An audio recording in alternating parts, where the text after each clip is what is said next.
Kelly Collins, and I'm here with Dr. Keith Laskin. Can you talk to us about what celiac disease is? Sure. Celiac disease is an autoimmune disease. It's a disease where the body's immune system that is designed to protect us from viruses and bacteria in the environment actually turns against the body and causes damage. And in the case of celiac disease, the immune system is damaging the intestinal tract. It's a genetic predisposition for one thing. People with celiac disease have to have one of two genes. Those genes are actually fairly common in the general population. About 30 to 40% of people have the genes for celiac disease. Wow. But it takes more than just having the genes. There's some sort of inciting event that has to happen, some sort of either stressful reaction or surgery or viral infection or something that will trigger celiac disease to occur in people who are genetically predisposed. There's now very good evidence that people can develop celiac disease at any age. And there are studies that have documented people who are well into their 70s that do not have celiac disease, and they get tested a few years later and all of a sudden they do have celiac disease. So this is something that can occur in childhood, it can occur in midlife, it can occur in later life as well. So what are some symptoms that you can identify? Well, certainly diarrhea and weight loss should be a trigger to make you think that we should be looking for celiac disease. But other things like chronic fatigue or migraines or, as I said, recurrent miscarriages or infertility, or even people who have other autoimmune disorders like type 1 diabetes. About 5 to 10% of people with type 1 diabetes, insulin-dependent diabetes, will have celiac disease. So those people should be tested, even if they don't have symptoms of celiac disease. And of course, all family members, first-degree relatives of people with celiac disease should be tested as well. So people who do have celiac disease and are living with it, what kind of treatment would a normal person usually go through? Well, the treatment is simple and difficult. This is a disease that is treated by diet. We know that celiac disease, as an autoimmune disease, has a specific trigger.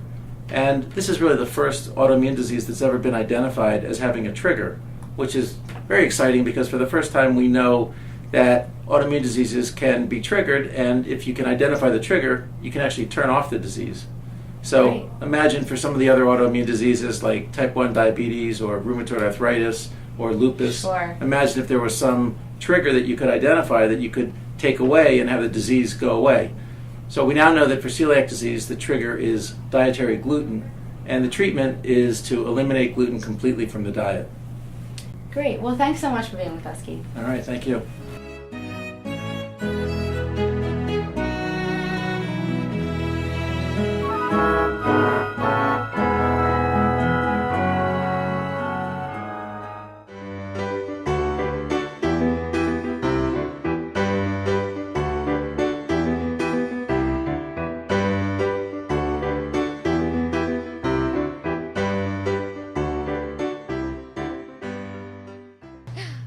We are here at Sweet Freedom Bakery on South Street in Philadelphia, and I'm here with Jen Kremer, who is the manager of Sweet Freedom.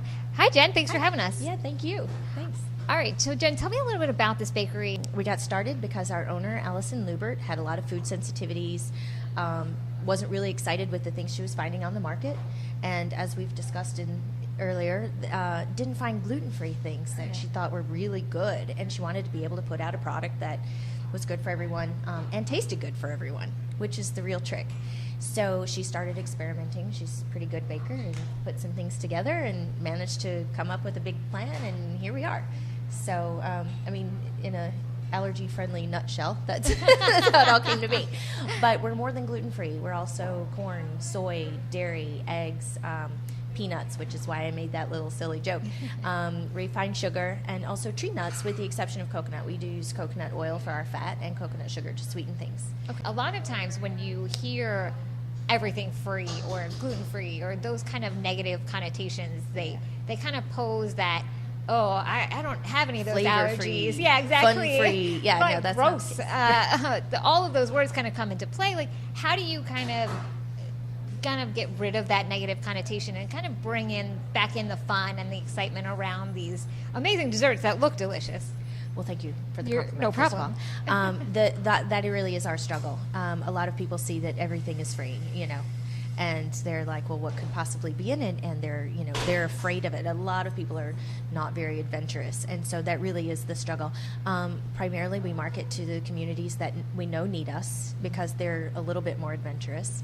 They've tried sweet rice flour before. They've had garbanzo bean flour before, and so that makes it a little better. And then they speak for us. Another thing is we market to children that have allergies and they can't have anything else. And unfortunately, a mother will come in and she's never been able to give her kid a birthday cake before. Yeah. We can do that. And so they speak volumes. They tell their schools, they tell their teachers, they tell their friends, and all of a sudden, here they are. But mainly it tastes good.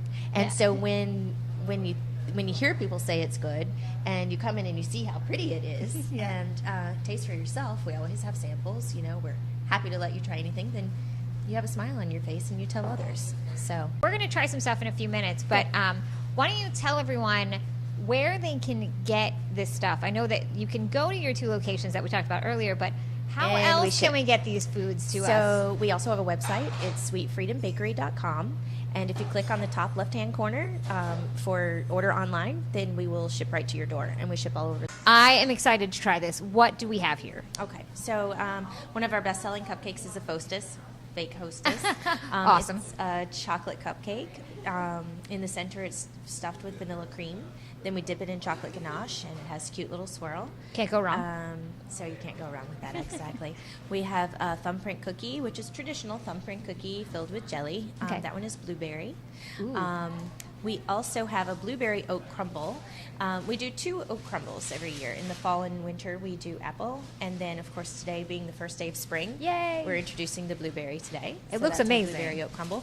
That has more of a sort of a soft cookie texture. Okay. And then kind of a blueberry pie filling with an oat crust. It's awesome. Yeah, so this is the oat crust. Mm-hmm. Okay.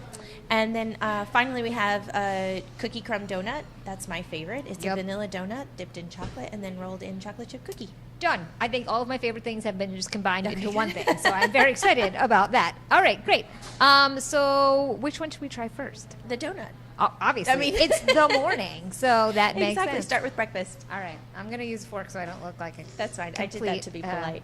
So what is your favorite thing in this bakery? That's it. This? In it. Yeah, right, this right it's the donut. All right. Seriously, donuts are my favorite. We generally sell out of them first thing in the day. Oh my God, that is amazing. Isn't that amazing? And it's not fried. It's a baked donut. It's outstanding. It feels good, doesn't it? It's not just that it tastes good. Yeah, I could eat like 30 of those in one sitting and not. And you wouldn't feel bad. Yeah, or perfect. guilty. So I'm sure that none of these are fat-free. They are not. Okay.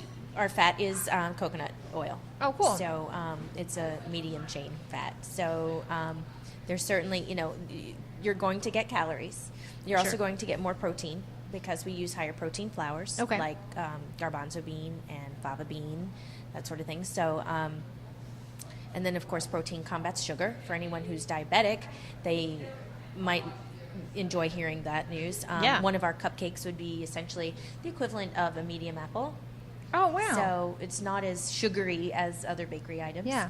Okay, so all of this is absolutely amazing, and we're going to go, and I'm going to eat this entire plate. So, Jen, thank you so much. Yes, my pleasure. This has been amazing. Yeah, and thanks. please come to Sweet Freedom Bakery. Please. It's amazing.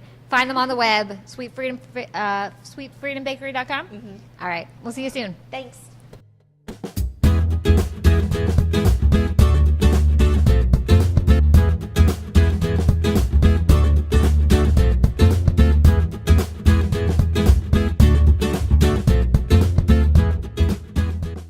We're here at the Temple University Student Faculty Center with soon-to-be Dr. Catherine Jones. Thank you for joining me today. No problem. But on the 21st of March at 12 o'clock noon, students from all around the country will get the final answer that they've been waiting for. What would you like your answer to be? Well, this is called Match Day, right? Yeah, it's called Match Day. Everybody gets to do it at the same time. It's kind of a strange ritual within medicine, but I'm hoping to place into emergency medicine. How did you come to the conclusion that you wanted to be a doctor at this stage in your life? Okay, well, I think I knew pretty young that I wanted to be a physician. I think I told my mom when I was 5 I want to be a doctor, but things didn't quite, happen that way. I had a lot of other interests. I grew up in a rural area in the South in the 70s. I'm in my 40s. So it was sort of like there's no doctors in my family, so it was not like a path that I thought intuitively would happen for me. I actually followed my other passions of different cultures. I worked internationally. Then I wound up working in corporate America for about 10 years at AstraZeneca Pharmaceuticals. I mean, life is a little bit serendipitous. You don't always, things don't work out necessarily. And get what you want. Yeah, well, everything was awesome. I don't regret anything, but it wasn't necessarily this clear path that, I knew I wanted to be an emergency medicine physician.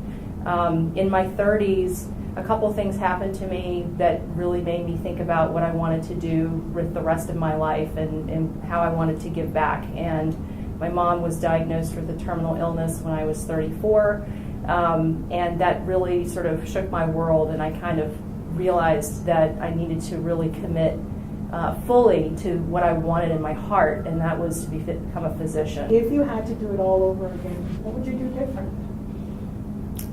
I don't think I would do anything differently, really. I mean, I don't have any regrets that I've done this. It's been very difficult. There's been a lot of late nights, and it's been very difficult. But I think that I've learned a lot about myself, and also what I want to do at the end of the day. What kind of physician I want to be. And you realize what's really important to you. What kind of patients give you energy? You have to like your patients to be that type of doctor. So I think people sometimes they are very quick to go, oh, I want to do this or that, but it's like you need to step back and think about, can you picture yourself doing that? So I took a lot of time in medical school trying to make certain that I was making the right choices, and I wouldn't really do anything different. I've loved Temple. Temple has been the perfect place for me. I think it's been extremely supportive. It's a rigorous program just like anywhere else, but the people here have big hearts. The hospital is fantastic. It's a great teaching institution. The patient population is very grateful for the services that the medical school and the hospital provides them. So I think that I've had a great experience, and I'm really happy that I'm at Temple and I didn't wind up somewhere else. I've ranked them. I said, this is where I want to go. The new medical school helped too. It's a pretty awesome building. But I think, for me, I probably would, in hindsight, would have studied differently first year, but I didn't know any better. So, everything's easier in 2020 in hindsight, right? We look forward to having phenomenal physicians like you out here in the world caring for our loved ones. Thank you. Okay, thank you.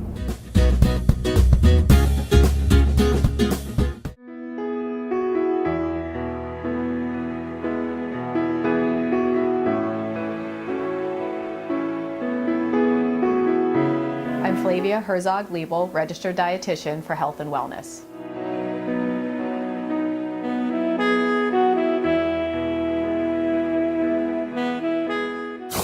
With spring comes spring allergies, as well as a syndrome we call food pollen syndrome. This occurs in many people that suffer from seasonal allergies. It is a crossover from the pollen into the protein of certain fruits that causes an itchy, scratchy reaction in our mouth or throat.